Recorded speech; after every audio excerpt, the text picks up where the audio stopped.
How to choose perfect seeds. Microgreens look simple, but the first challenge is real. I will show you how to choose varieties that will be good to start, that are easy to grow, and you will avoid wasting your seeds, mold problems and disappointment. Choosing the right seeds. The biggest mistake microgreeners make, they grab random garden seeds and quickly they find out that the microgreens don't grow well. Easiest beginner-friendly varieties are broccolis, radishes, arugula and peas. They grow fast, germinate well and are very forgiving. Always choose seeds dedicated for growing microgreens. They are super clean, tested for food safety and have high sprouting ratio. Don't expect 100% germination.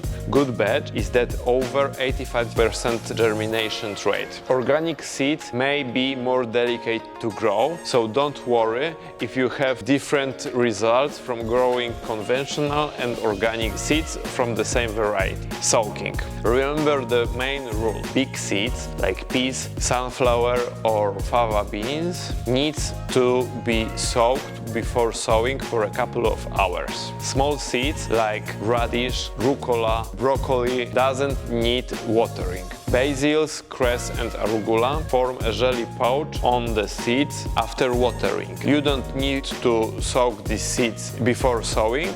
Just sprinkle them on the tray and spray from the top. After a few minutes you will see a light jelly pouch thing on the seeds. That's totally normal. That's your foundation for growing microgreens. In the next video I will show you how to sow your seeds, water them and put them in the germination phase. If you ever wonder how to grow a specific variety, you can also check it on our website. You can find on each product page a detailed description how to do it. Just visit our website mpseeds.eu.